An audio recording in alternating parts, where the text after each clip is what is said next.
Hi, I'm doing a quick demo on Ruby on Rails.Neovim, which is a Neovim plugin that I developed as a byproduct while working on my primary project, which is a budgeting app. So on the left, we have a totally new Ruby on Rails project, and what I want to show you guys is this. So this is the main entry point of the plugin. You can see there's a list of commands that you can use. All these commands is you can bind each of them to a key binding, but you have an entry point and you can call most of them here. So let's start with generating a model. Let's say we want to add a user model and also a controller for the user to sign up.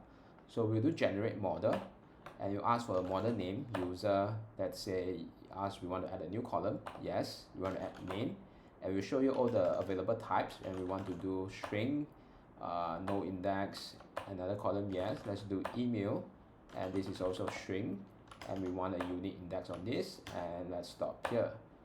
So what it will do is it just runs the generate command, and then the migration file will show up to us. We can afford change our things here like default or now. Once you are done, you can actually run the migration inside as well using the plugin. So we run db migrate, and we can see the status. So we can see the migration is up.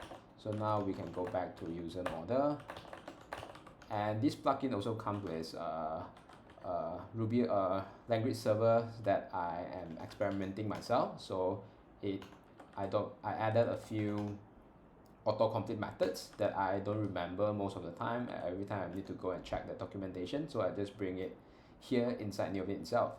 So what we want is we want to validate presence of, let's say we want the presence of name and email.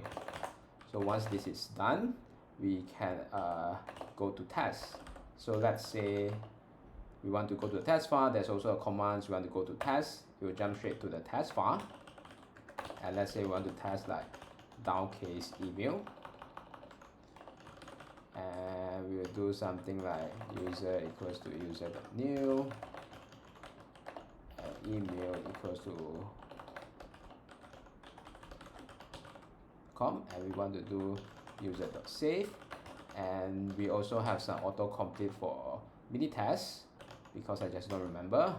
So we have assert equals, you can see the documentations, and then it also has a autocomplete, and here we want to make sure the expected is going to be example at gmail.com.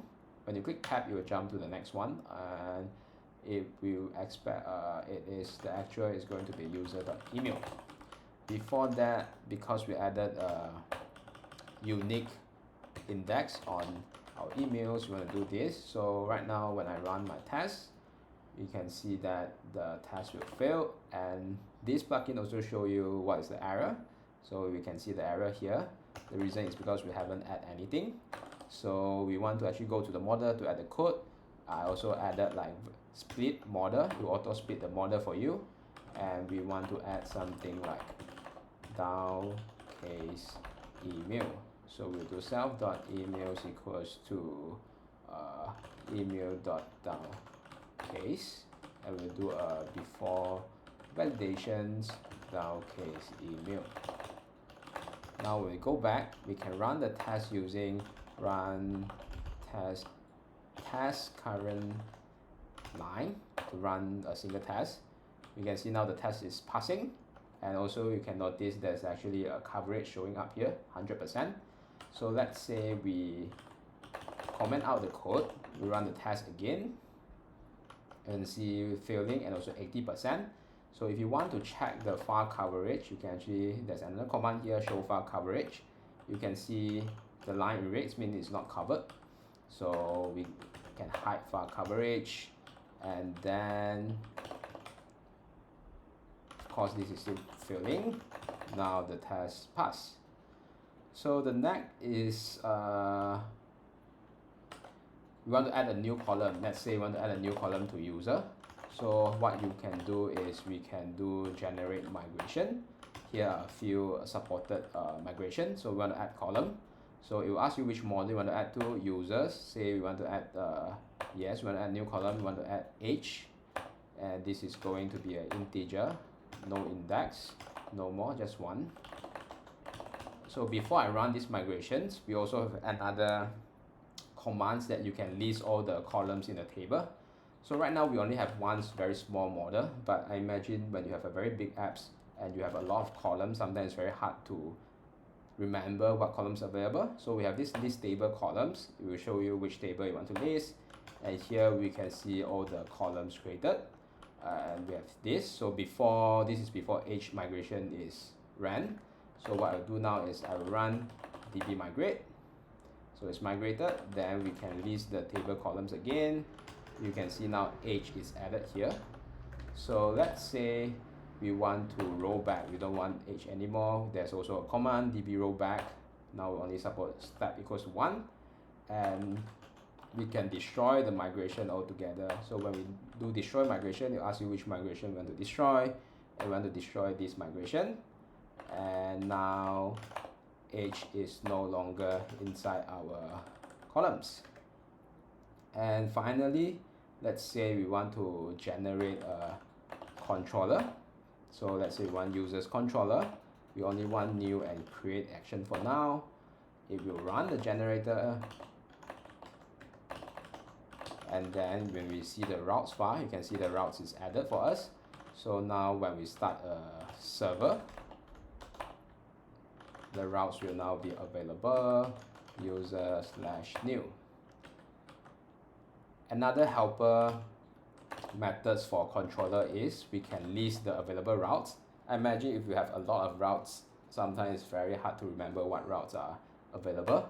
So we can see now right now it's empty because we hasn't run the sync routes command. So we can sync routes, it will save to a local file, and next time we need to list route, you can see all the routes together. You can search through the routes with the path helper at the start.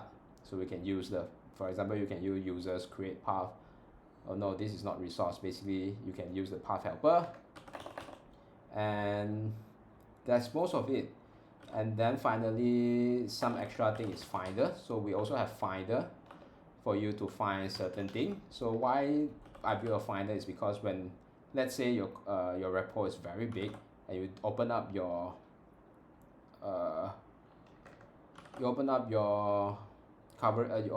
fuzzy finder. So you type user. So even though we only have one model and one controller, it almost take most of the places already. So if you want to go user model, sometimes a bit hard to find, especially when you have a lot of models and controller. So I built something like, so when we do find model, you only show you all the models. Same with find controller, show you all the controller. Of course, I bind it to other key binding, so I don't have to search it every time. So you can see this is controller and this is model. And lastly, there's also some nice to have things. You can jump between the model, controller, and test. So I'm in my model now. I can go to controller, it will jump to a controller, and we do go to test, it will jump to the controller test. From the controller test, I also will jump back to model and go to the model test. Yep, this is a very quick demo of what this plugin can do. I hope you enjoy it. Thank you.